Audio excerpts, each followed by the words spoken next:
तो देखिए, आपको बता दें, हरियाणा विधानसभा चुनाव के लिए कुल वोटर 2,03,54,000 है। 350 ये कुल वोटर्स है। प्रत्याशी आपको बता देते हैं 1,031 प्रत्याशी इस बार चुनावी मैदान में है, जिनमें से पुरुष उम्मीदवार की संख्या है 930 और महिला उम्मीदवारों की संख्या है 101। लेकिन इस बार निर्दलीय जो है वो भी ताल ठोक रहे हैं, उनकी संख्या 464 है। 133 उम्मीदवार पर आपराधिक मामले दर्ज है। 95 उम्मीदवार ऐसे जिन पर गंभीर आपराधिक मामले दर्ज है। कांग्रेस के 89 में से 11 उम्मीदवारों के खिलाफ गंभीर आपराधिक मामले दर्ज है। हाल ही में संभालका के उम्मीदवार जो है धर्म सिंह छोक्कर, उनकी तो मुश्किलें वैसे भी बढ़ गई है। बीजेपी के 89 में से 3 उम्मीदवारों के खिलाफ गंभीर मामले दर्ज है। इसके अलावा अगर आम आदमी पार्टी का जिक्र करें, आम आदमी पार्टी भी इस बार ताल ठोकती हुई नजर आ रही है। 88 में से 14 उम्मीदवारों पर गंभीर आपराधिक मामले जो है वो आम आदमी पार्टी पर भी दर्ज है। हरियाणा चुनाव में 538 प्रत्याशी करोड़पति है। 277 उम्मीदवारों की संपत्ति 5 करोड़ से ज्यादा की बताई जा रही है। तो देखिए, इस पूरे हरियाणा विधानसभा चुनाव पर अगर नजर डालें, इस बार का मुकाबला बहुकोणीय हो गया है, क्योंकि इस बार कई पार्टियां चुनावी मैदान में उतरी हुई है, ताल ठोक रही है।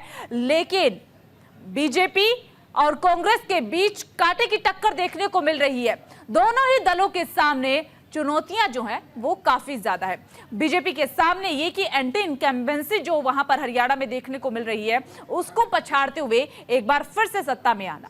दूसरी तरफ कांग्रेस, जो कि 10 साल से हरियाणा में अपनी सरकार नहीं बना पाई है, उनकी कोशिश है कि हरियाणा, जिसे कांग्रेस का गढ़ कहा जाता था एक समय पर, उसे वापस हासिल करना है।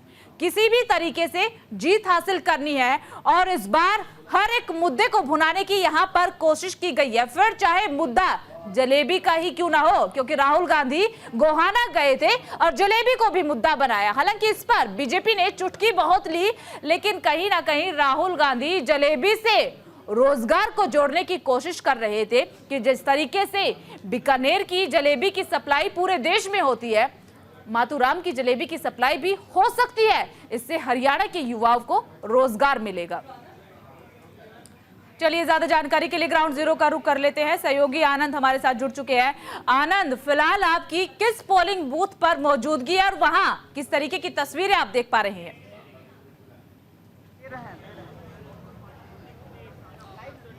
जी बिल्कुल आंचल, अगर बात की जाए, आज हरियाणा के लिए बहुत इंपॉर्टेंट दिन है। तमाम विधानसभा सीटों पर चुनाव के साथ मैं इस वक्त खड़ा हूं करनाल। करनाल की अगर बात की जाए तो ये जो सिटी है ये कर्ण के द्वारा बसाई गई थी और 5 विधानसभा क्षेत्र इस करनाल के अंदर आते हैं। और सबसे बड़ी बात, इस करनाल का इंपॉर्टेंट या कहें हॉट सीट इसलिए बनाती है कि पूर्व मुख्यमंत्री मनोहर लाल यहाँ से पहले सीट पे यहाँ रहते हैं। प्रेम नगर में मैं खड़ा हूँ, उनका घर हुआ करता था। उसको उन्होंने लाइब्रेरी बनाने को लेकर आगे वोट दिया, लेकिन अभी कुछ देर पहले ही वो वोट देने पहुंचे। लगभग समय शुरू भी नहीं हुआ था वोट देने को लेकर, जिसके चलते उनको 3 मिनट तक इंतजार करना पड़ा। जैसे वो पहुंचे, उसके बाद 3 मिनट इंतजार करने के बाद उन्हें सबसे पहले वोट कास्ट करने वाले नेताओं में से वो एक बने और उसके बाद अब कुछ देर पहले यहाँ से वो रवाना हो चुके हैं। दरअसल आज की अगर बात की तो करनाल इसलिए भी इंपॉर्टेंट है कि 5 विधानसभा सीटें इस करनाल में आती हैं और ये जो पूरा एरिया है या कहीं पूरा जिला है, जो इन्फ्लुएंस होता है वो मनोहर लाल से होता है। और वो पूर्व मुख्यमंत्री रहने के साथ इस वक्त केंद्र में मंत्री हैं, बड़े पोर्टफोलियो है, तो कहीं ना कहीं उनकी इज्जत भी दांव पर लगी है। और लगातार वो भी आपने देखा कई जगह कैंपेन के साथ वाद विवाद दोनों साथ में रहा मनोहर लाल के, उसको लेकर आगे इस सीटों को लेकर लगातार प्रचार के बीच उन्होंने एक बार फिर सुबह सुबह वोट डाला और कहीं ना कहीं आगे एक बार आश्वस्त हैं वो। उनका जो उन्होंने दावा किया उसमें ये कहा कि अगली बार भी यानी 3rd टर्म भी बीजेपी की सरकार बनेगी। और अगर आप हरियाणा का इतिहास देखें तो पहले 10 साल कांग्रेस और फिर उसके बाद बीजेपी। अब उसके साथ चीजें आगे अग्रसर हो रही हैं, जहां दोनों ही पार्टियां कांग्रेस और बीजेपी दावा कर रही हैं कि उनकी सरकार बनेगी। लेकिन शुरुआत तो सबसे बड़ी इंपॉर्टेंट चीज ये रही कि सबसे पहले नेताओं में वोट डालने को लेकर मनोहर लाल पहुंचे, जिसके चलते उनको 3 मिनट तक वेट तक करना पड़ा।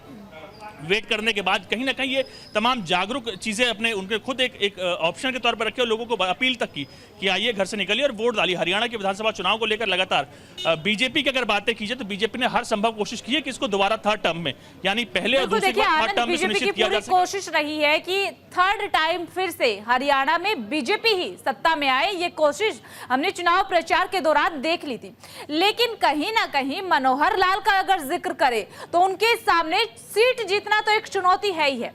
इसके अलावा भी तमाम मुश्किलें उनके सामने खड़ी है। इस पर मैं आपसे बातचीत करूंगी, लेकिन यमुनानगर से हमारी सहयोगी वीना अरोड़ा जुड़ चुकी है।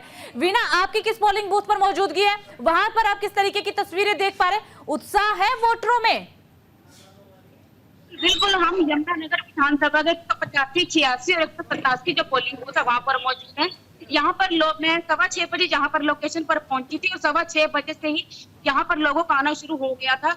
अभी थोड़ी देर पहले की हम बात करें तो यहाँ पर एक लंबी लाइन लगी हुई थी, तो सभी लोग 7 बजने से पहले लगभग पौने 7 बजे यहाँ पर पहुंच चुके थे।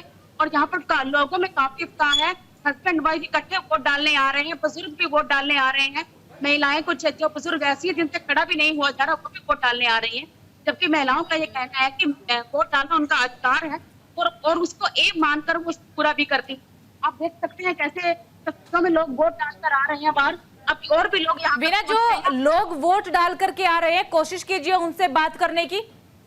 जी, अभी और लोग बाहर आएंगे फिर हम उनसे बात करते हैं।